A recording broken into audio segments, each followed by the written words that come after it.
The day my grandpa was discharged from the hospital, my parents and sister suddenly claimed they were too busy. I drove over 200 kilometers to pick him up.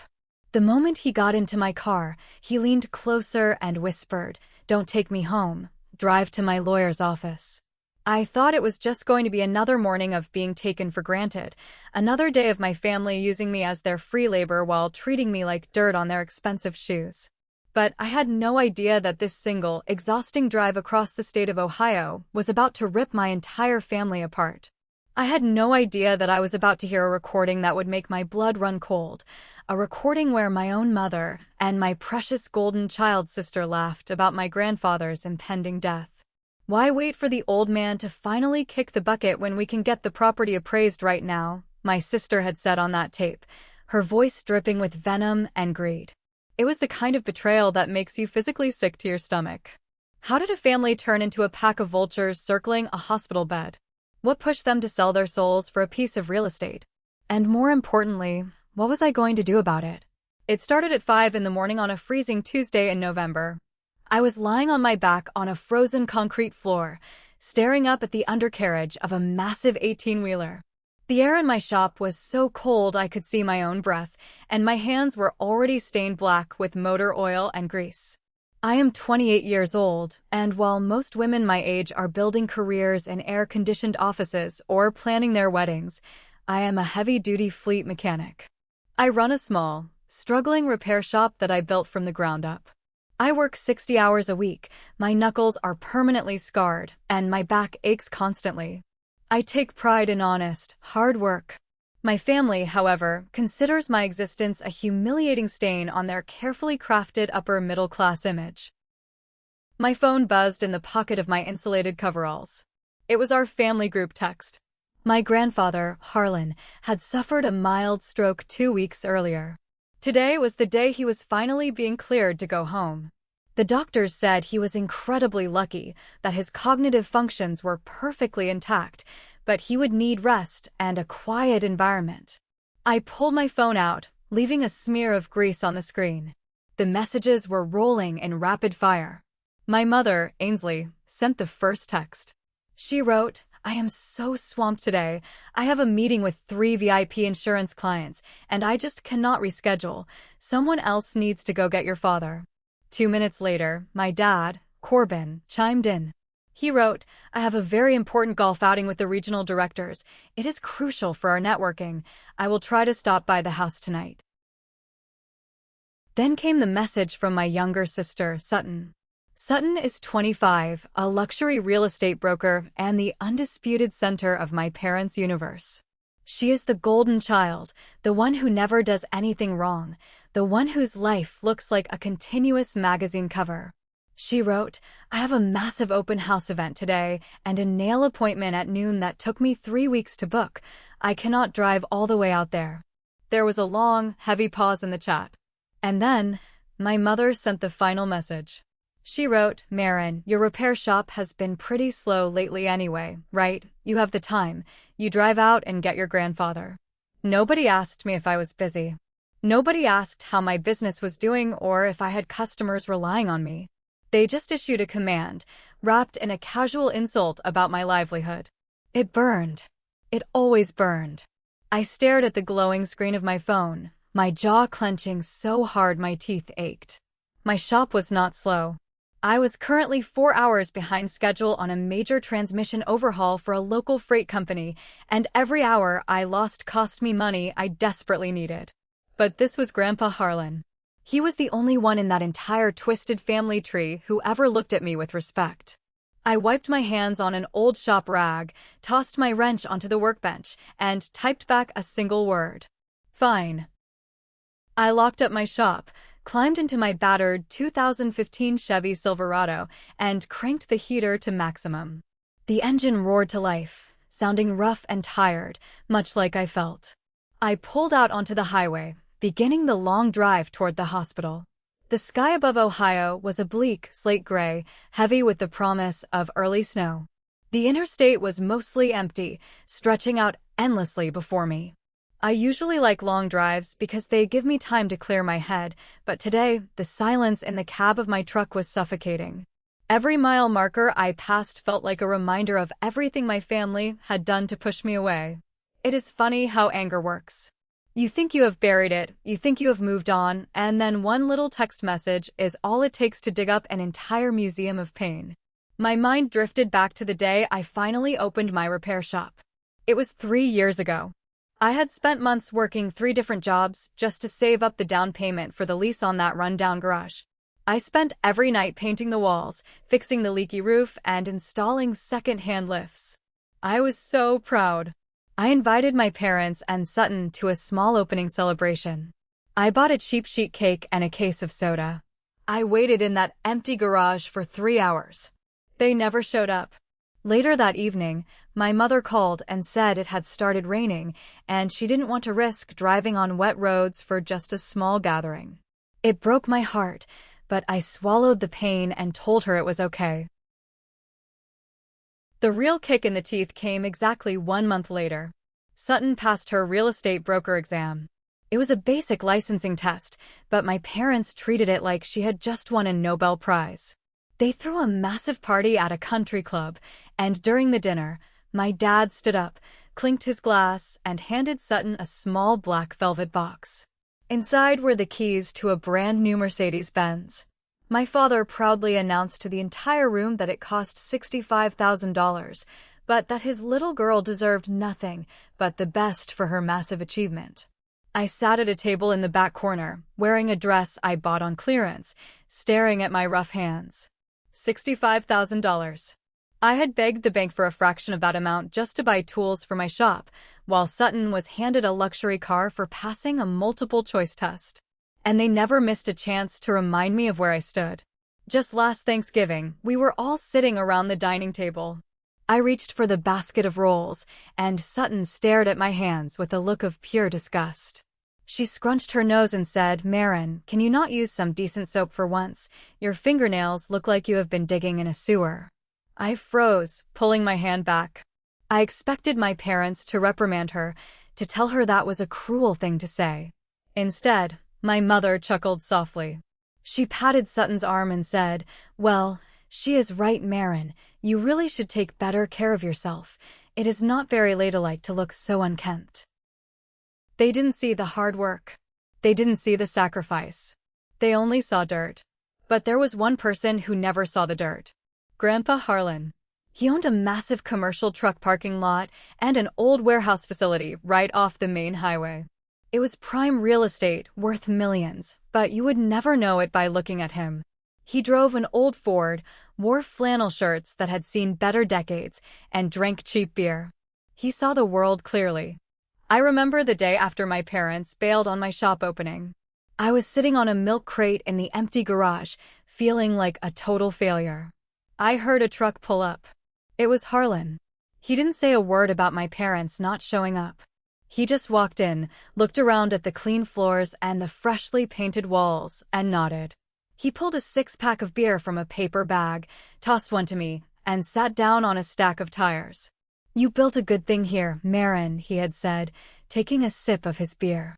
"Do not let people who only know how to spend money tell you how to earn it." That was the only validation I ever needed. But there was a dark secret rotting underneath my parents' lavish lifestyle. A secret they fought desperately to keep hidden, especially from Sutton. 3 years ago, my parents' independent insurance agency was on the brink of collapse. They had taken out massive loans to fund their extravagant lifestyle, the country club memberships, the vacations to Europe, the expensive dinners, to keep up appearances. They were drowning. One night, my father showed up at my small apartment, practically in tears. The bank was threatening to foreclose on their agency. They needed cash immediately to cover a massive shortfall. He begged me for help. I had just finished paying off some of my own shop equipment, and I had exactly $20,000 sitting in my savings account. It was my safety net. Every penny I had to my name. I transferred the $20,000 to my father the next morning. He promised, with tears in his eyes, that he would pay me back within 6 months with interest. He swore me to secrecy. He said Sutton couldn't know, because the stress would ruin her focus on her real estate career. 3 years had passed since that day. I never saw a single dime of that money again. Whenever I politely brought it up, my mother would get defensive, accusing me of being ungrateful after everything they had done to raise me. I eventually stopped asking. I learned the hard way that in my family, love was conditional and money only flowed in one direction. Toward Sutton. The highway signs for Columbus started appearing. My chest felt tight as I navigated the heavy city traffic toward the hospital. I pulled my truck into the parking garage, the exhaust echoing loudly off the concrete walls. I walked through the sliding glass doors, hoping to find my grandfather packed and ready to go, hoping this would be a simple, quiet trip back home. I walked down the long, sterile hallway toward room 412. The door was slightly ajar. I pushed it open gently. Harlan was sitting on the edge of the hospital bed, fully dressed in his usual jeans and a faded flannel shirt. He had a small canvas overnight bag resting by his feet. But he wasn't looking at me. He was staring out the window, his shoulders slumped. He looked smaller than I remembered. And as I stepped closer, my heart broke.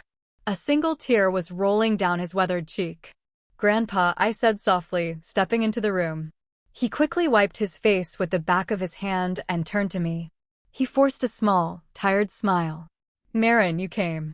"Of course I came," I said, grabbing his canvas bag. "Are you ready to get out of this place?" He didn't answer immediately. He just looked at me, his eyes full of a deep, agonizing sadness that I had never seen before. "Yes," he finally whispered. "Let's go." I helped him out to the parking garage.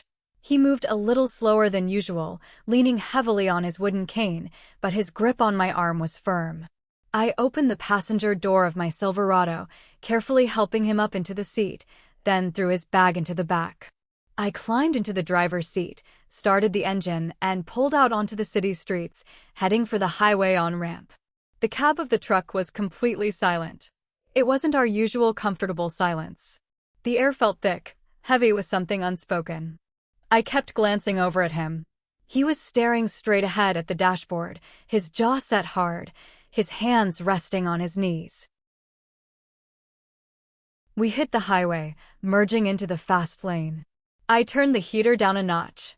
"Grandpa," I said, trying to keep my voice light. "Are you feeling okay? You want to stop and grab some coffee or a burger before we head back to your place?" He didn't answer. Instead, he reached over with his right hand and pressed down on the master door lock switch on the armrest. A loud click echoed through the cab as all the doors locked simultaneously. I glanced at him, confused. Then, he reached into the breast pocket of his flannel shirt and pulled out a small, old-school digital voice recorder. The kind you see journalists using in old movies. It looked battered, the black plastic scratched at the corners. "I need you to listen to something," he said.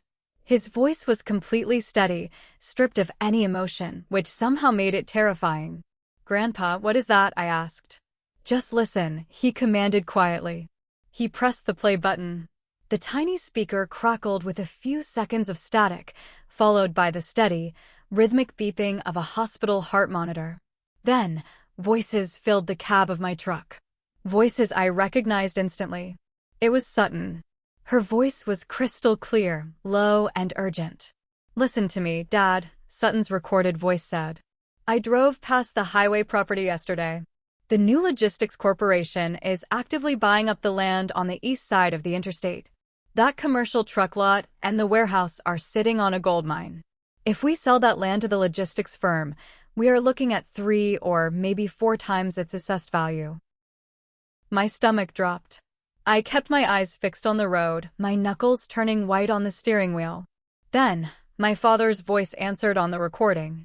He sounded nervous, breathless. "Sutton, you know your grandfather refuses to sell. He has been stubborn about that dirty old lot for 40 years.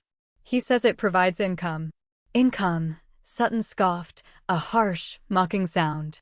"It makes pennies compared to what it is worth on the market. Look at him, Dad. He just had a stroke. He is lying there hooked up to machines. Why wait for the old man to finally kick the bucket when we can get the property appraised right now?" I felt a cold sweat break out on the back of my neck. They were standing in his hospital room. They were standing right next to him while he was sleeping, plotting to sell his life's work. The recording continued. My father sighed heavily. "Even if we wanted to, we do not have the power of attorney. He controls everything. Then get it, Sutton snapped viciously. Talk to the doctors. Prove he is mentally compromised from the stroke. We can file for a medical conservatorship. Declare him mentally unfit. Once you have legal control, we sign the papers with the logistics firm, take the money, and put him in a decent nursing home. We have to do this quickly. Why quickly? My father asked.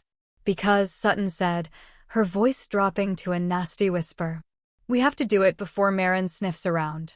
You know how she is always hanging around him, pretending to care so she can get a handout for that pathetic mechanic shop of hers. We lock the assets down now, and she gets nothing. There was a long pause on the tape. Only the sound of the heart monitor beeping. Then my father spoke, his voice resolute. You are right. I will make some calls to a lawyer tomorrow. We need that money, Sutton. Your mother and I are drowning. The tape clicked off. The silence that followed was deafening. The only sound was the hum of my truck's tires against the asphalt. My vision blurred. I couldn't breathe. My chest felt like it was wrapped in iron bands. They weren't just greedy. They were monsters.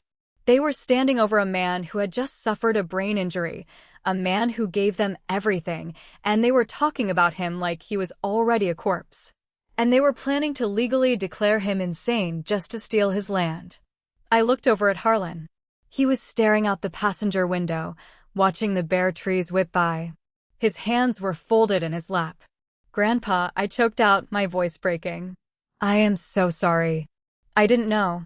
I know you didn't, Marin, he said softly, never taking his eyes off the window. I woke up from my nap. I kept my eyes closed. I heard every word. Then I turned my recorder on. A single tear slipped down my cheek, hot and angry. I wiped it away fiercely, leaving a streak of faint grease across my face. My blood was boiling. I wanted to turn the truck around, drive straight to Sutton's fancy real estate office, and tear the place apart with my bare hands. I wanted to scream at my parents until my lungs gave out. The sheer audacity. The absolute cruelty. What do you want to do? I asked, my voice trembling with a rage so intense it terrified me. Do you want me to drive you to the police? Do you want to confront them? Harlan finally turned his head to look at me. The sadness in his eyes was gone. It was replaced by something cold, sharp, and entirely unyielding. He looked like a man who had just made the hardest decision of his life and found peace in it. He leaned closer to me over the center console. His voice was barely a whisper, but it cut through the noise of the engine like a knife. Don't take me home, he said. Drive to my lawyer's office. I swallowed hard, my grip tightening on the steering wheel. I hit the turn signal, smoothly merging into the exit lane for downtown Columbus. Those people I called family were counting money on my grandfather's grave while he was still breathing. It was time for me to stop playing the role of the quiet, obedient disappointment. It was time to go to war. The downtown streets were crowded, filled with people in suits rushing to lunch meetings. I parked the Silverado in a paid garage, standing out completely among the sleek sedans and expensive SUVs. I helped Harlan out of the truck. He moved with a renewed sense of purpose, his wooden cane striking the concrete rhythmically as we walked toward a tall, glass-fronted office building. We rode the elevator to the 14th floor in silence. The doors opened to reveal an incredibly intimidating reception area, all dark cherry wood and frosted glass. Behind the front desk, gold lettering spelled out the name of the firm. A woman in a sharp gray suit walked out from a corner office the moment we stepped off the elevator. She had piercing blue eyes and a face that looked like it had never formed a smile. This was Veda. She was a senior partner of a ruthless estate litigator who had a reputation for chewing up opposing counsel and spitting them out before lunch.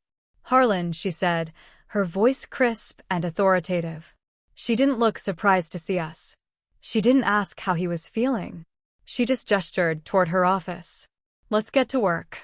I followed them into a massive corner office with floor-to-ceiling windows overlooking the city skyline. I felt completely out of place in my greasy work boots and coveralls, but Veda didn't even glance at my clothes. She pointed to a leather chair in front of her massive mahogany desk, instructing me to sit. Harlan took the chair next to me. Veda walked around her desk, didn't bother sitting down, and immediately went to a large steel wall safe hidden behind a framed painting. She spun the dial, pulled the heavy door open, and extracted a thick, heavily sealed manila envelope. She dropped it onto the center of her desk with a heavy thud. I stared at the envelope. It looked old. The edges were slightly worn. "Your grandfather called me from his hospital bed yesterday morning," Veda said, looking directly at me. "He told me it was time." "Time for what?" I asked, my voice sounding small in the vast room. Veda looked at Harlan. He gave her a single nod. Veda untied the string on the envelope and opened it. She pulled out stacks of documents, photographs, and financial ledgers. She spread them out across the desk. I leaned forward, squinting at the paperwork. There were bank statements, property deeds, and pages of detailed financial analysis. But as I looked closer, my breath caught in my throat. These were my parents' bank records. There were copies of mortgage statements, credit card debts, and tax liens. There were photographs of Sutton entering high-end boutiques, time-stamped and logged. "What is all this?" I asked, feeling dizzy. "This," Veda said, resting her hands on the desk, "is 7 years of surveillance and financial tracking." I stared at her, then turned to Harlan. 7 years. You have been watching them for 7 years. Harlan sighed, leaning heavily on his cane. "Your parents started coming to me for loans a long time ago, Marin. Small amounts at first. A few thousand here, a few thousand there. They said it was for business expenses. But I saw the new cars. I saw Sutton's designer clothes. I knew the insurance agency wasn't making that kind of money. 7 years ago, I hired a private investigator and a forensic accountant. I needed to know where my money was actually going." He pointed a callous finger at a spreadsheet on the desk. "They are bankrupt, Marin. They have been secretly underwater for years. The only reason the bank hasn't taken their house is because they have been taking out high-interest predatory loans to cover the minimum payments. And Sutton is living entirely on credit, drowning in debt to keep up her image for social media." My mind flashed back to the $20,000 my father had begged me for. The money that was supposed to save their business. The money they stole from me to fund their fake reality. "I knew they were irresponsible," I whispered, "but I didn't know it was this bad." "They are desperate," Veda interjected, her tone ice cold. "And desperate people are extremely dangerous. When your grandfather had his stroke, I warned him this would happen. They view his commercial property as their final lottery ticket. The property was appraised last month at $4.2 million. If they force a medical conservatorship and seize control, they will liquidate it within 30 days, pay off their debts, and stick your grandfather in a state-run facility to rot." My hands started to shake. The rage I felt in the truck was nothing compared to this. This wasn't just a heat-of-the-moment greedy thought. This was a systematic, calculated betrayal. "So, what do we do?" I asked, looking between them. "How do we stop them?" Veda pulled a separate, freshly printed stack of legal documents from a drawer and placed a heavy silver pen on top of them. "We execute the contingency plan," Veda said. "For the past 5 years, your grandfather and I have been slowly building an irrevocable blind trust. Every single asset he owns, the commercial lot, the warehouse, his personal home, his bank accounts, is being transferred into this trust today." Harlan picked up the pen. He looked at me, his eyes clear and resolute. "Once I sign these papers, Marin, I technically own nothing. I am putting everything into the trust. And I am naming you as the sole, absolute trustee." I felt like all the air had been sucked out of the room. "Me? Trustee? What does that mean?" I stammered. "It means," Veda said, leaning closer, "that you will hold absolute legal authority over every penny and every piece of dirt your grandfather spent his life acquiring. You will manage it, you will protect it. Your parents and your sister will have zero claim, zero access, and zero power. They cannot force a sale. They cannot touch it. You will be the iron wall standing between them and the $4.2 million they think is theirs." But I panicked, my heart hammering against my ribs. "When they find out, they will destroy me. They will hate me." Harlan signed the first page, the scratch of the pen echoing loudly. They already hate you, Marin, he said quietly, not looking up. They just haven't shown you how much yet. Veda watched him sign the remaining pages, then she turned her piercing gaze to me. She adjusted her glasses, her expression deadly serious. Marin, listen to me very carefully, Veda said. When this secret breaks, and it will break, your family will use every dirty, underhanded tactic in the book to ruin your life. They will try to destroy your business. They will spread vicious lies about you. They will try to drag you through the mud. You have to remain completely silent. You cannot argue, you cannot defend yourself, and you absolutely cannot tell them about this trust until we are standing in front of a judge. She paused, letting the weight of her words sink in. Are you ready to become the villain in their story? Veda asked. Are you ready to let them think they have destroyed you, just so you can drop the guillotine when they least expect it? I looked at the documents. I looked at the man who was trusting me with his entire legacy. I thought about the $20,000. I thought about the jokes about my dirty hands. I thought about them standing over his hospital bed, waiting for him to die. I took a deep breath, letting the anger settle deep into my bones, turning into something hard and unbreakable. Yes, I said. I am ready. By the time I drove Harlan back to his house in the suburbs, it was late afternoon. The sky had darkened, and a light, icy drizzle was beginning to fall. As we pulled into his long gravel driveway, I saw 3 cars already parked near the front porch. My parents' pristine Lexus SUV, and Sutton's shiny white Mercedes. I gripped the steering wheel tightly. It was showtime. The hardest part wasn't going to be fighting them. The hardest part was going to be smiling while I let them think they were winning. I parked the Silverado, cut the engine, and helped Harlan out. The moment my boots hit the gravel, the front door of the house swung open. My mother, Ainsley, rushed out, a look of exaggerated, theatrical panic plastered across her face. My father and Sutton followed close behind her, wearing matching expressions of fake concern. "Oh my God, Dad," Ainsley cried out, rushing down the porch steps and throwing her arms around Harlan. She hugged him so tightly he winced. "We have been worried sick. Where have you been? The hospital said you were discharged hours ago." Harlan gently pushed her away, leaning heavily on his cane. "I had to run an errand," he said, his voice raspy but firm. "An errand?" my father, Corbin, asked, stepping forward. His eyes started nervously toward me. "What kind of errand takes 4 hours, Dad? You just had a stroke. You should be resting." Sutton stood on the porch, her arms crossed over her designer trench coat. She looked at my truck, then at me, her nose wrinkling in disgust. "Honestly, Marin," Sutton sneered. "You couldn't even wash that toxic waste dump you call a truck before picking him up. The fumes in that cabin probably gave him a headache. You kept an 84-year-old stroke victim out in the cold for half the day. What were you thinking?" The hypocrisy was so thick I could practically choke on it. Less than 12 hours ago, this same girl was planning his funeral. I looked straight into my mother's eyes, then at Sutton.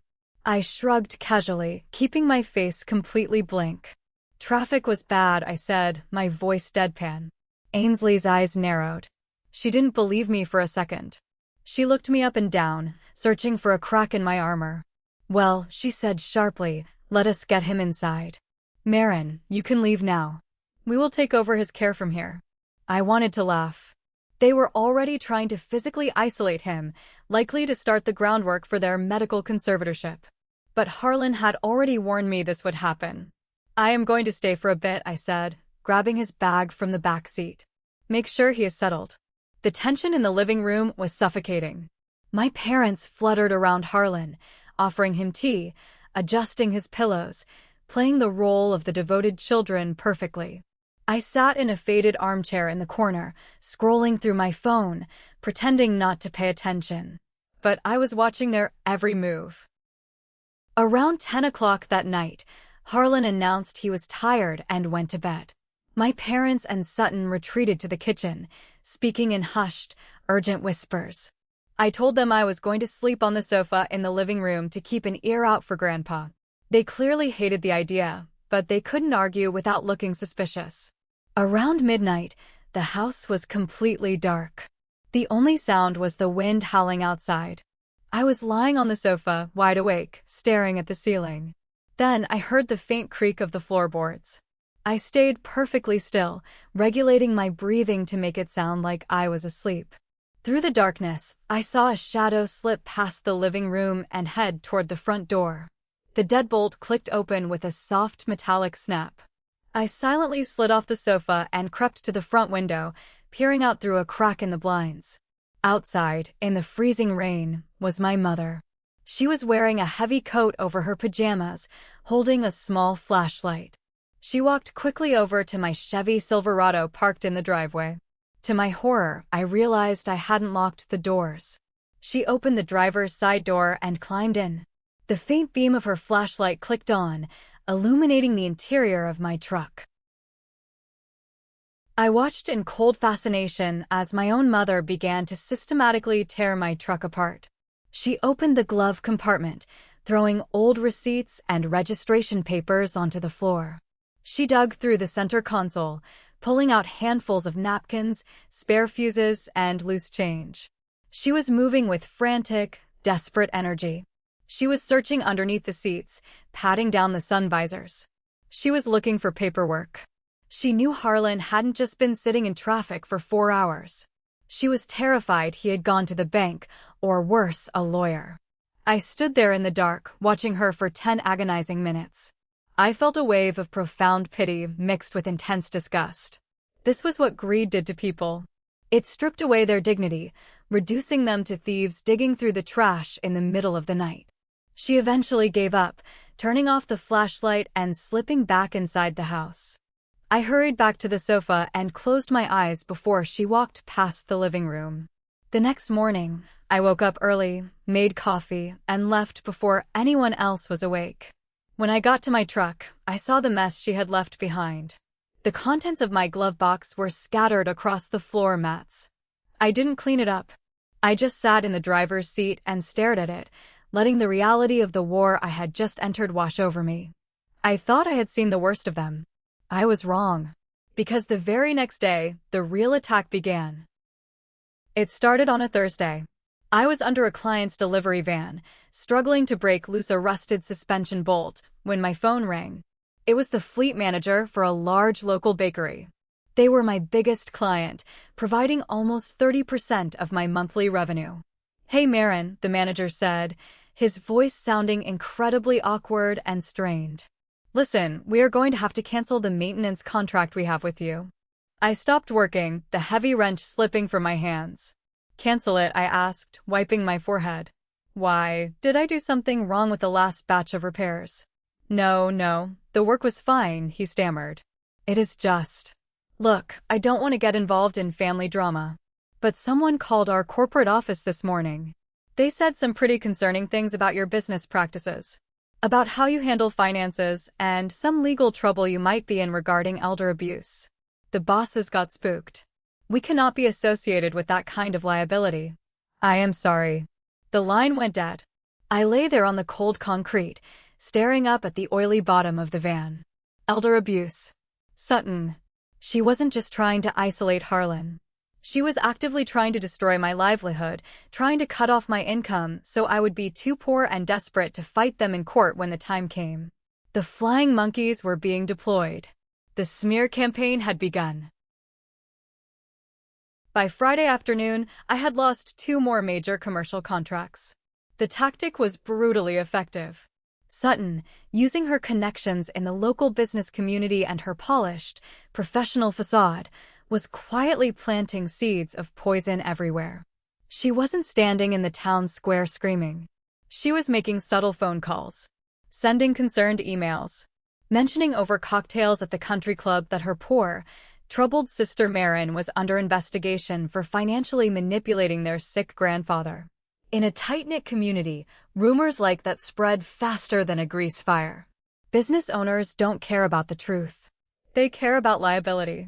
And nobody wanted to send their fleet vehicles to a mechanic who was allegedly stealing from the elderly. My phone stopped ringing with work orders. It started ringing with angry calls from extended family members. Aunts and uncles I hadn't spoken to in years were suddenly leaving me vicious voicemails. My Aunt Carol left a message saying, "You are a disgusting vulture, Marin, trying to take advantage of an old man whose brain is broken. You should be ashamed to show your face in public." My cousin left a message threatening to call the police on me if I went near Harlan's house again. They were all feeding on Sutton's lies, acting as her loyal flying monkeys, creating an echo chamber of outrage. And the worst part? I couldn't say a single word to defend myself. I remembered Veda's cold, hard instructions in that glass office. You have to remain completely silent. You cannot argue. You cannot defend yourself. It was agonizing. Every fiber of my being screamed at me to post the audio recording on Facebook, to call my aunt and tell her exactly how bankrupt my parents really were, to drive to Sutton's open house and scream the truth in front of all her wealthy clients. But I didn't. I forced myself to swallow the burning bile in my throat. I went to my empty shop every day. I cleaned the floors. I organized my tools. I sat in the cold, echoing garage, watching my bank account slowly bleed out as the bills piled up. My parents called me constantly, pretending to check in, but really probing for information. "Marin," my mother would say smoothly over the phone, "we heard your business is struggling right now. Are you sure you don't need help? We could maybe loan you a little money if you just agree to step away and let us handle Grandpa's finances. It is too much stress for you." The sheer audacity of her offering to loan me money, probably money she was planning to steal from Harlan, made me sick. "I am fine, Mom," I would reply, my voice flat. "Just catching up on paperwork." I visited Harlan every evening. My parents had hired a private daytime nurse to watch him, a move designed to make it look like they were deeply concerned for his welfare, while simultaneously keeping strangers around to monitor him. I would sit by his bed, reading to him or just holding his hand in silence. He knew what they were doing to me. He could see the dark circles under my eyes, the weight I was losing from the stress. "I am sorry, Marin," he whispered one evening, his voice weak. "I am putting you through hell." I squeezed his hand. "It is not hell, Grandpa. It is an investment. We are letting them dig their own graves. I just hope the shovels are deep enough." He managed a small, raspy chuckle. "They are hitting bedrock by now, kid."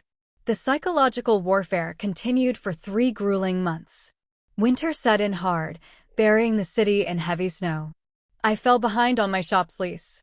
I had to sell one of my expensive diagnostic machines just to keep the lights on and pay for my own groceries. My parents and Sutton grew increasingly confident, arrogant even. They thought they had broken me. They thought I was a pathetic, defeated loser who had simply given up.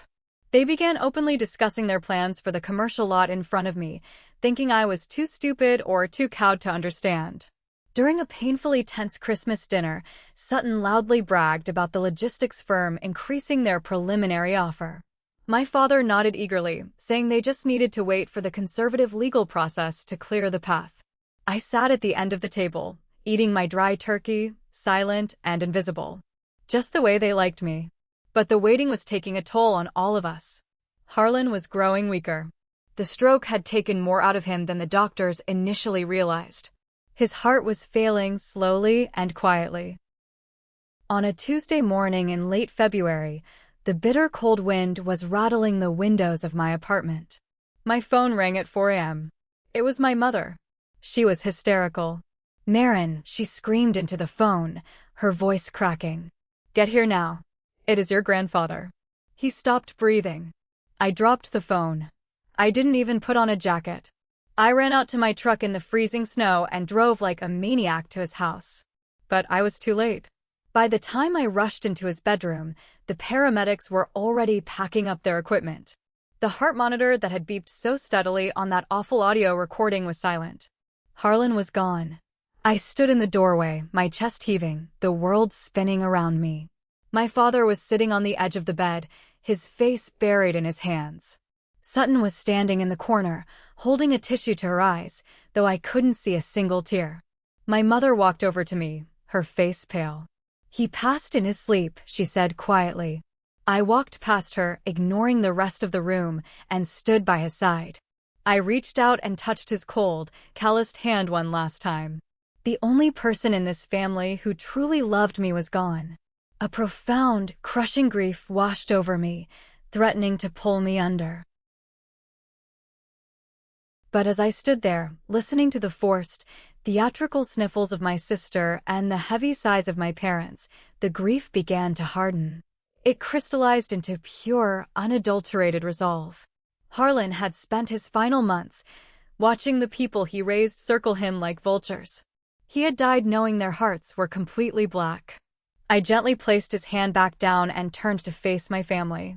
They were looking at me, expecting me to break down, expecting me to crumble. Instead, I looked straight into Sutton's eyes. She blinked, surprised by the total lack of emotion on my face. The waiting was over. The trap was set. The safety was off. I walked out of the room, stepped out onto the freezing front porch, and pulled out my phone. My fingers were trembling, not from the cold, but from the adrenaline flooding my veins. I dialed the number I had memorized months ago. It rang twice. "Veda," I said, my voice cutting through the icy morning air like a whip. "I am here, Marin," the lawyer's crisp voice answered immediately. "He is gone," I said, staring out at the snow-covered driveway. There was a brief pause on the line. "I am sorry for your loss, Marin," Veda said softly.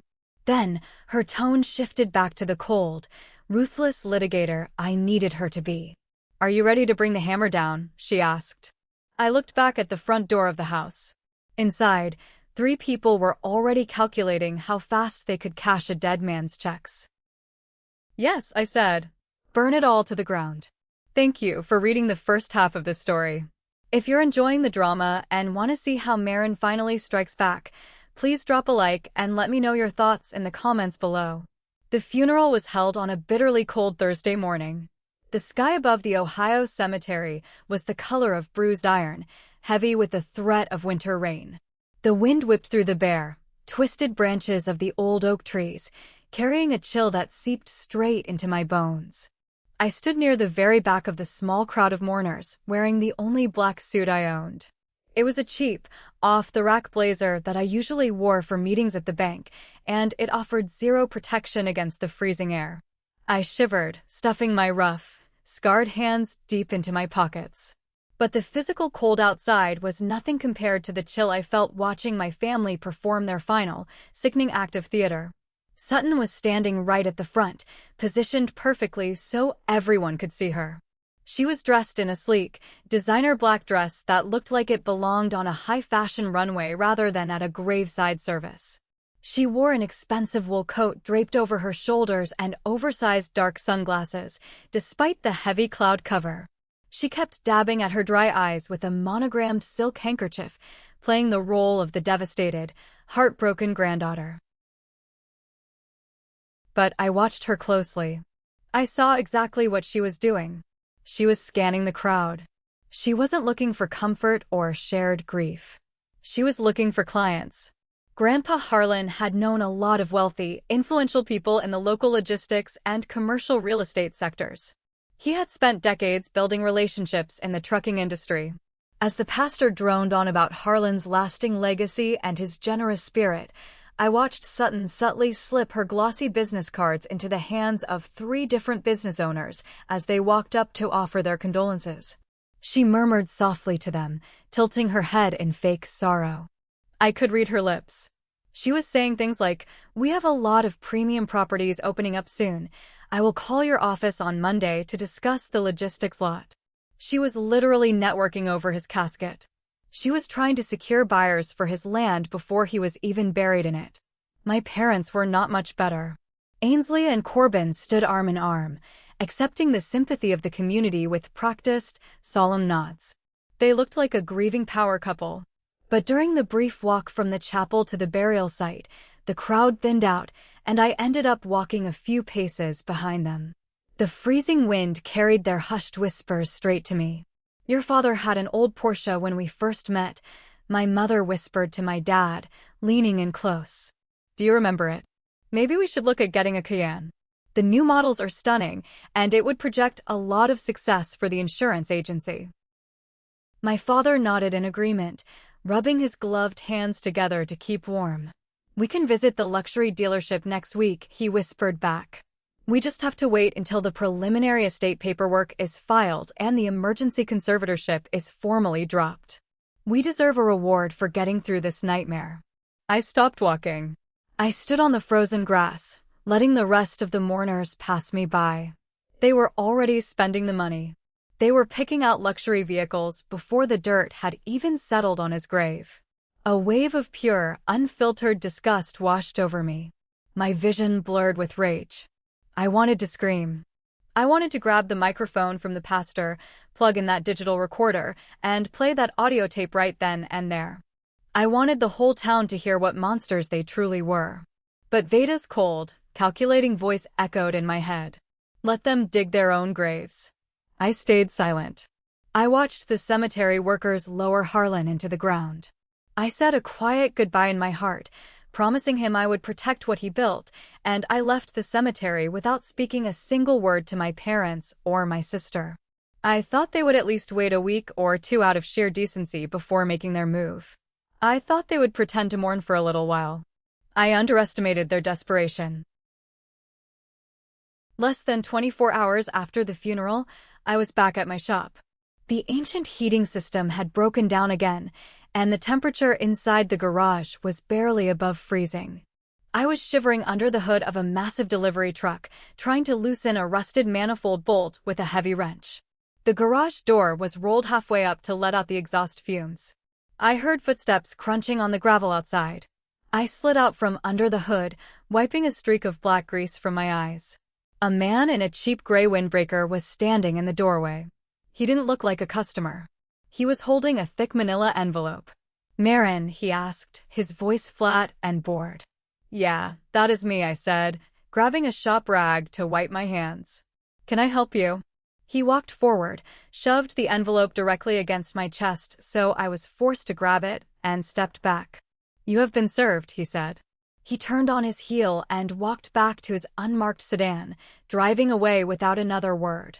My hands were shaking as I tore the envelope open. I pulled out a thick stack of legal documents. It was a formal summons to the county probate court. My eyes scanned the dense legal jargon, picking out the key phrases that made my blood run cold.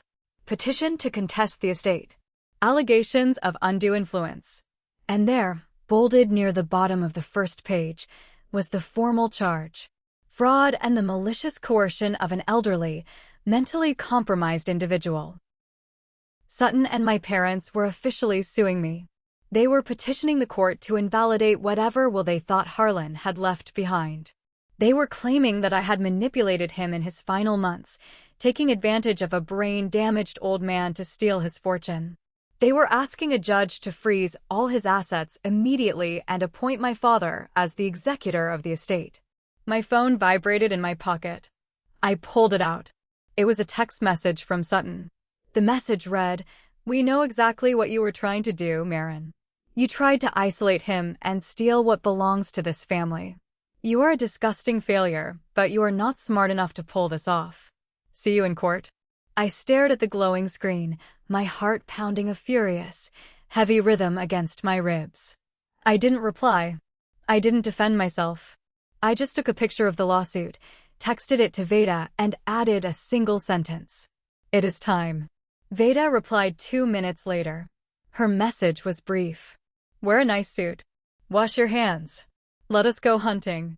Will they realize the trap they just walked into? The county courthouse smelled like old wood polish, damp wool, and stale anxiety. It was a massive, imposing building with high-vaulted ceilings, intricate molding, and echoing marble floors. I walked through the heavy oak doors of courtroom number 4 wearing the same dark blue suit I had worn to the funeral. I had spent an hour that morning scrubbing my hands with heavy-duty pumice soap, trying desperately to get the deep-set oil stains out of my cuticles. I wanted to look respectable. I wanted to look like someone Harlan would be proud of. When I walked down the center aisle, my family was already seated at the plaintiff's table. Sutton was wearing a tailored white pantsuit, her blonde hair perfectly blown out, looking like she was attending a charity gala rather than a probate hearing. My parents flanked her, looking incredibly smug and confident. They had hired a lawyer named Preston. He was a slick, aggressive-looking man wearing a custom suit that probably cost more than my entire tool collection. He was leaning over the table, whispering to my father and laughing softly. When they saw me walk in and sit down next to Veda at the defense table, their laughter abruptly stopped. Sutton glared at me, her lips curling into a cruel, triumphant sneer. She silently mouthed the word, "loser," across the aisle. Veda didn't even look at them. She was calmly organizing a thick stack of manila folders on our table, her face a mask of total indifference. She wore a sharp charcoal suit and looked like a woman who destroyed lives before breakfast.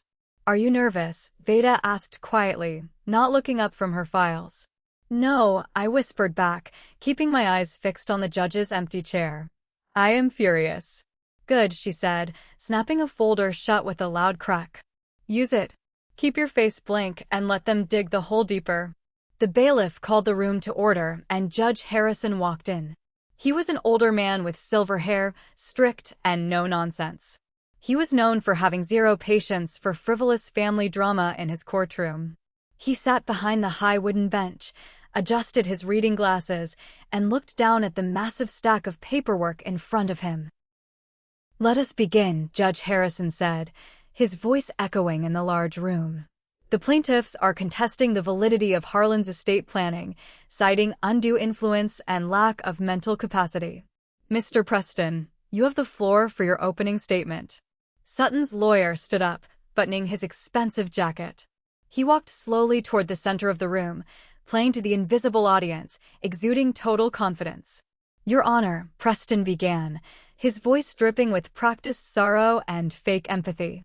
"This is a tragic, heartbreaking case of a desperate, failing daughter taking advantage of a sick, vulnerable old man. My clients are a loving family who have been torn apart by greed. Marin runs a struggling, debt-ridden mechanic shop. For years, she was estranged from her loving parents and sister. She chose a life of isolation. But the moment her grandfather suffered a debilitating stroke, she swooped in like a vulture." He paused dramatically, turning to point an accusing finger directly at me. "She isolated him, Your Honor. She refused to let her own parents care for him properly. She kept him locked away. We are here today because we believe she coerced an elderly man with severe brain damage into changing his estate to benefit her failing business. She took advantage of a broken mind. We ask the court to invalidate any recent documents, recognize the previous will, and grant control of the estate to his rightful, loving heirs. She is a predator, plain and simple." I felt my face burn with humiliation and anger, but I kept my eyes locked forward. I kept my hands folded neatly in my lap. I did not react. "Thank you, Mr. Preston," the judge said neutrally. "Ms. Veda, your response." Veda stood up. She didn't walk to the center of the room. She just stood behind our table, projecting an aura of immense, undeniable authority. "Your Honor," Veda said, her voice clear, sharp, and piercing. "Mr. Preston just told you a very compelling, emotional story. It is a profound shame that every single word of it is fiction." Preston bristled, opening his mouth to object, but Veda held up a hand, silencing him with a look. "The plaintiffs claim that Harlan was mentally compromised by his stroke," Veda continued, picking up the first folder from her meticulously organized stack. "They claim he lacked the cognitive capacity to make legal decisions and that he was confused. I would like to submit Defense Exhibit A to the court." She handed a thick, bound packet to the bailiff, who passed it up to the judge. "That packet contains independent, comprehensive neurological evaluations from 3 of the top neurologists in the state of Ohio," Veda stated, her voice ringing through the room. "These evaluations were conducted 48 hours before Harlan signed his final estate documents. All 3 doctors, working entirely independent of one another, concluded that Harlan retained 100% of his cognitive faculties. He passed every memory, logic, and reasoning test with flying colors. His brain was sharp. He knew exactly what he was doing and exactly who he was dealing with." I glanced over at the plaintiff's table. My father's confident posture slipped slightly. Sutton frowned, whispering fiercely to Preston, who was flipping frantically through his own notes. Furthermore, Veda said, her voice rising slightly to command the room, I am calling my first witness. I call Dr. Eris Thorne to the stand. A tall, distinguished-looking man walked through the courtroom doors and took the witness stand. He was Harlan's primary care physician, a man who had known and treated my grandfather for over 20 years. Veda walked up to the podium. Dr. Thorne, she began, did you examine Harlan in the weeks immediately following his stroke? Yes, I did, the doctor replied, adjusting the microphone. I saw him multiple times a week. Did you observe any signs of dementia, confusion, or mental decline? Veda asked. None whatsoever, Dr. Thorne said firmly, looking directly at the judge. Harlan was physically weakened by the event, but his mind was as sharp as a tack. In fact, he specifically told me during a private consultation that he was extremely concerned about his daughter and son-in-law. He feared they were trying to have him declared incompetent to seize his commercial real estate. He explicitly asked me to document his mental state extensively to prevent exactly what is happening in this courtroom today. Preston jumped up, his face red. Objection, Your Honor. Hearsay. The witness cannot testify to what a deceased person allegedly said. Overruled, the judge snapped, leaning forward and glaring at Preston. The witness is recounting a direct medical conversation regarding the patient's state of mind and care plan. The testimony is highly relevant. Continue, Ms. Veda. Sutton was no longer smirking. Her face had gone chalk white. She was staring at Veda like she was looking at a ghost. They had assumed I just dragged a confused old man to some cheap storefront notary to sign a fake will. They had no idea Harlan had spent years building an impenetrable legal and medical fortress around his mind and his money. But Veda was not done. The medical records were just the shield. Now it was time to pull out the sword. Would the court like to hear exactly what motivated this lawsuit? Your Honor, Veda said, her voice dropping to a dangerous, quiet register that made everyone in the room lean forward. The plaintiffs claim they are sitting in this courtroom out of love and deep concern for a sick old man. They claim my client isolated him to steal his money. I would like the court to understand exactly why Harlan demanded to be driven directly to my law office the very day he was discharged from the hospital. Veda picked up a small, clear plastic evidence bag from our table. Inside was Harlan's battered, scratch-covered digital voice recorder. I would like to submit Defense Exhibit B, Veda announced. This is an audio recording made by Harlan himself, lying in his hospital bed, on the afternoon of November 12th. Preston leaped out of his chair, genuine panic flashing in his eyes. Objection, Your Honor. This is outrageous. We have no way to verify the authenticity of this recording, nor do we know if it was obtained legally. Ohio is a one-party consent state, but we have no proof the deceased actually consented to recording this conversation. He pressed the record button himself, Mr. Preston, the judge said, his tone turning icy. That implies direct consent. I will allow it. Play the tape, Ms. Veda. Veda connected a small auxiliary cable from the recorder to the courtroom's audio system. She pressed play. For a few agonizing seconds, the rhythmic, high-pitched beeping of a hospital heart monitor filled the silent courtroom. And then Sutton's vicious, greedy voice echoed off the marble walls, loud and crystal clear. If we sell that land to the logistics firm, we are looking at 3 or maybe 4 times its assessed value. That commercial truck lot and the warehouse are sitting on a gold mine. My father's nervous, hushed reply played next. You know your grandfather refuses to sell. He has been stubborn about that lot for 40 years. Then came the kill shot. Sutton's voice, cold, ruthless, and entirely devoid of empathy. Why wait for the old man to finally kick the bucket when we can get the property appraised right now? Prove he is mentally compromised from the stroke. We file for a medical conservatorship. Declare him mentally unfit. We lock the assets down now, and Marin gets nothing. The tape clicked off. The silence in the courtroom was so heavy, so profound, you could suffocate on it. The court reporter had stopped typing entirely, her hands frozen over the keys, her mouth slightly open in shock. Judge Harrison slowly took off his glasses and stared down at the plaintiff's table with a look of unmasked, visceral disgust. My father looked like he was going to be physically sick. He slouched down in his chair, staring at the floor, his face bright red. My mother covered her face with both of her hands, quietly sobbing into her palms.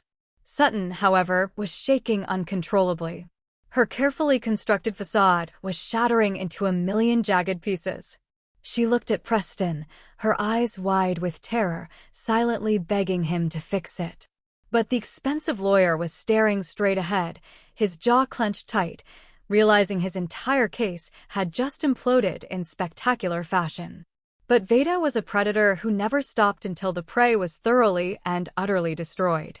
"Your Honor," Veda said, not missing a single beat. The plaintiffs were not acting out of love. They were acting out of severe financial desperation and malicious greed. To prove this beyond any shadow of a doubt, I call my final witness, Lachlan Vance. The heavy courtroom doors opened again, and a young man in a wrinkled suit walked in. I recognized him instantly. He was a junior accounting assistant at the luxury real estate brokerage where Sutton worked. Sutton gasped out loud, gripping the edge of the mahogany table so hard her knuckles turned white. Lachlan took the stand, looking terrified but resolute. He swore the oath and sat down. "Mr. Vance," Veda said smoothly, pacing slowly in front of the witness stand. "Can you please explain to the court what Sutton's financial situation was precisely 1 week before her grandfather's death?" Lachlan cleared his throat, actively avoiding Sutton's murderous glare. "Sutton was in severe, unmanageable debt," he said, his voice trembling slightly. She had leveraged her position at the brokerage to secure a non-refundable advance of $150,000 from a commercial development group. She promised them exclusive rights to purchase a prime highway trucking lot that she claimed she would inherit imminently upon her grandfather's death. $150,000, the judge repeated, his eyebrows raising high on his forehead. An advance on a property she did not even own yet. "Yes, Your Honor," Lachlan replied, looking at his notes. The contract stipulated that if she could not deliver the deed within 90 days of her grandfather's passing, she would be personally liable to repay the advance plus a massive financial penalty. She spent the entire advance paying off her maxed-out credit cards and the loan on her luxury car. Veda turned toward my parents, her eyes narrowing. "And what about Ainsley and Corbin?" she asked Lachlan. "Did your firm look into their finances as well?" "They're effectively bankrupt," Lachlan stated, reading from a manila folder. "They took out a predatory, short-term commercial loan of $500,000 against their insurance agency. They used the loan to maintain their lifestyle and pay off previous debts. That loan is due in full at the end of this month. If they do not pay it, the bank will seize their business and their primary residence. They were banking entirely on liquidating Harlan's estate to save themselves from total ruin." "Thank you, Mr. Vance," Veda said, a grim smile on her face. "No further questions." Preston didn't even stand up to cross-examine the witness. He just shook his head, looking down at his legal pad. Judge Harrison banged his wooden gavel. The sound echoed like a gunshot through the tense room. "This is without a doubt one of the most disgusting, bald displays of familial greed I have seen in my entire career on the bench," the judge said, his voice trembling with righteous anger. "You stood in a hospital room and plotted against a sick man. You defamed your own daughter and sister to cover your tracks and steal a fortune you did not earn. This petition is denied in its entirety. The estate documents stand exactly as written. This court is adjourned." The courtroom erupted into quiet, shocked murmurs from the gallery. Preston aggressively packed his briefcase, ignored my father's desperate, pleading questions, and practically ran out of the room. My parents sat frozen at the table, their entire world collapsing around them. I stood up. I smoothed the wrinkles from my cheap suit jacket. I walked slowly over to the plaintiff's table. Sutton was staring at her hands, her chest heaving as she hyperventilated, tears streaming down her face. I leaned down, placing my rough, scarred hands flat on the mahogany table right in front of her. I brought my face inches from hers. "You wanted to lock the assets down, Sutton," I whispered, my voice dripping with cold, terrifying satisfaction. "Guess what? They're locked down." Are they ready to learn the true meaning of a blind trust? The true, crushing reality of their situation didn't fully hit them until Veda invited them into a private conference room down the hall from the courtroom. It was time to formally read the terms of Harlan's trust. My parents and Sutton dragged themselves into the room looking like condemned prisoners walking to the gallows. The arrogance and smugness from earlier that morning had completely evaporated. They sat across the long wooden table from Veda and me, refusing to make eye contact. The silence in the room was thick and suffocating. Veda opened the massive black binder containing the trust documents. She didn't offer them coffee. She didn't offer pleasantries or small talk. She just adjusted her glasses and started reading the legal terms with a cold, clinical precision. Harlan established an irrevocable blind trust, Veda explained, her voice devoid of any sympathy. All of his assets, including his personal house, his bank accounts, the storage warehouse, and the $4.2 million commercial lot on the highway, belong entirely to this trust. He owns nothing in his own name. Therefore, there is no estate to contest. My father looked up, a glimmer of desperate, pathetic hope flickering in his bloodshot eyes. Okay, so how is the trust divided? He asked, his voice shaking. What is our percentage as his direct descendants? Your percentage, Veda said, looking at him coldly over the rim of her glasses, is 0. Sutton's head snapped up, her eyes wide with disbelief. That is impossible, she shrieked, slamming her hand on the table. He cannot just disinherit his own children and leave everything to her. That has to be illegal. He didn't leave anything to Marin, Veda corrected smoothly, turning a page in the binder. Marin does not own the property. Marin is the sole successor trustee. The room went dead silent again. Sutton blinked rapidly, her brain struggling to process the heavy legal terminology. What does that mean? She asked, her voice dropping to a terrified whisper. It means, Veda said, closing the binder with a loud snap, that Marin controls everything. She decides how the property is managed. She decides who leases it. She controls the operational bank accounts. And most importantly, she is strictly bound by the ironclad rules of the trust. The primary rule being that the commercial real estate can never, under any circumstances, be sold or liquidated. It must remain an active commercial enterprise forever. My mother let out a sound that was half gasp, half agonizing sob. She covered her mouth, her eyes wide with sheer terror. You cannot sell it, my father asked, staring at me as if I held a gun to his head. Ever. Never, Veda replied on my behalf. Sutton stood up, her chair scraping violently against the floor. She pointed a trembling, manic finger at me. You planned this, she screamed, tears of rage and fear spilling down her cheeks. You manipulated him into doing this so you could hold it over our heads. I owe $150,000 by the end of the month. The advance is gone. If I don't pay it back, the developers will sue me for fraud and I will lose my real estate broker's license. I will go to jail, Marin. Do you hear me? Jail.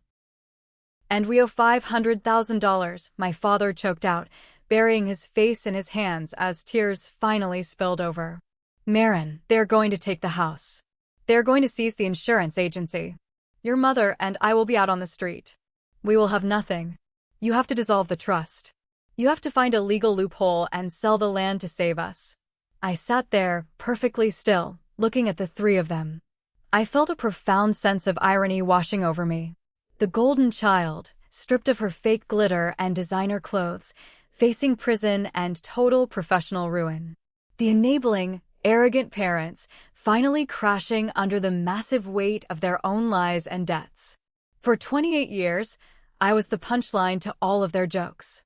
I was the dirty, uneducated mechanic, the unladylike embarrassment who ruined their perfect family photos. I was the invisible daughter they only remembered when they needed someone to do their dirty work. And now they were practically begging me on their hands and knees to save them from a fire they started themselves. I looked directly at my father. Do you remember 3 years ago? I asked, my voice calm, steady, and devoid of any emotion. Do you remember coming to my tiny apartment in the middle of the night, crying just like you are right now? He froze, his eyes darting away, unable to meet my gaze. You begged me for $20,000, I continued, enunciating every word. You said you would lose the business. You said you would pay me back with interest. I emptied my savings account for you. I gave you every single dollar I had bled for, money I saved by skipping meals and working 60-hour weeks. And you took it. You bought Sutton a $65,000 luxury car to celebrate a meaningless test, and you never paid me back a single dime. Marin, please, my mother sobbed, reaching her hand across the wooden table toward me. We are family. You cannot do this to your own flesh and blood. Family, I laughed, a harsh, bitter sound that startled them all. Family doesn't stand over an 84-year-old man's hospital bed and plot to declare him insane. Family doesn't call my clients and spread vicious rumors to ruin my business. You are not my family. You are just three strangers who made a very bad bet, and now you have to pay the house. I stood up, pushing my chair in. I am not dissolving the trust, I said, looking down at Sutton, whose mascara was running down her face in ugly black streaks. I am going to follow Grandpa's wishes exactly to the letter. The land will not be sold. Please, my father begged, dropping his head onto the table in total defeat. What are we supposed to do? I looked at him, feeling utterly nothing. Not pity, not sadness, just a profound, empty closure. I hear the fast food places downtown are hiring, I said. You better start filling out applications. I turned and walked out of the conference room, leaving them to drown in the ocean of debt they had dug for themselves. Will they ever recover from this absolute ruin? 6 months later, the bitter Ohio winter faded away, bringing warm winds and bright green leaves to the trees lining the busy interstate highway. I was standing in the middle of Harlan's massive commercial lot, wiping sweat from my forehead. The sun was beating down on the asphalt. But I wasn't wearing my old, patched, oil-stained coveralls anymore. I was wearing a clean, branded navy blue polo shirt that read Harlan and Marin Commercial Fleet Services. Using the operational funds provided legally by the trust, I didn't just maintain the property to keep it from falling apart. I transformed it into an empire. I moved my small, struggling mechanic shop out of that tiny rented garage and into the massive, high-ceiling warehouse on the lot. I upgraded all the repair bays, bought state-of-the-art diagnostic lifts, and hired a dedicated crew of 5 brilliant, hard-working mechanics. Because of the prime highway location and the sheer size of the facility, we became the largest heavy-duty fleet maintenance center in the entire county within 4 months. I was making more money in a single week than my parents had made in a year. And speaking of my parents, the fallout from the courtroom was swift, absolute, and catastrophic. Without the influx of cash from Harlan's estate to save them, they defaulted on their $500,000 commercial loan. The bank moved in with ruthless efficiency. They foreclosed on the insurance agency, seizing all the office assets, computers, and client lists. 2 weeks later, the bank foreclosed on their massive, heavily mortgaged suburban home. My parents were forced to file for Chapter 7 bankruptcy, losing every bit of credit and social standing they ever had. The last I heard from a mutual acquaintance, they were renting a tiny, run-down 2-bedroom apartment in a rough part of town. My father got a job working the customer service desk at a local hardware store, wearing a cheap vest and getting yelled at by angry contractors. My mother was working as a part-time receptionist at a dental clinic. All their wealthy country club friends vanished overnight, refusing to return their calls. Sutton's fate was somehow even worse. When she failed to deliver the deed to the commercial developers by the deadline, they sued her relentlessly for breach of contract and financial fraud. The State Real Estate Commission investigated the $150,000 advance, found her guilty of severe ethical violations, and permanently revoked her broker's license. She was disgraced. She had to sell her beloved Mercedes and auction off all her designer bags online just to afford a cheap defense attorney to keep herself out of a jail cell. She currently works double shifts as a waitress at a greasy chain diner right off the interstate, serving cheap coffee to the very truck drivers who bring their massive rigs into my shop for repairs. I never go in there. I don't need to see her wearing a polyester uniform to know that justice was served. One quiet Sunday afternoon, I drove my new truck, a fully restored classic Chevy Silverado, out to the cemetery. The grass around Harlan's grave had grown in thick, green, and beautiful. I knelt down in the soft dirt, not caring if it stained the knees of my good jeans.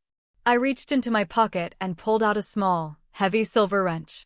It was the very first tool I ever bought with my own money, the one I used to build my very first shop when everyone else told me I would fail. I laid it gently on top of his granite headstone. "We did it, Grandpa," I whispered to the wind, a smile touching my lips. "The land is safe. The business is booming. And nobody is ever going to look down on our dirty hands again." I sat there for a long time, listening to the birds chirping in the old oak trees, feeling a profound, undeniable sense of peace. People often think that revenge is about screaming matches, breaking things, or ruining someone's life with your own two hands. They think it requires anger and malice. But I learned the hard way that the most devastating revenge in the world is simply taking away the mask.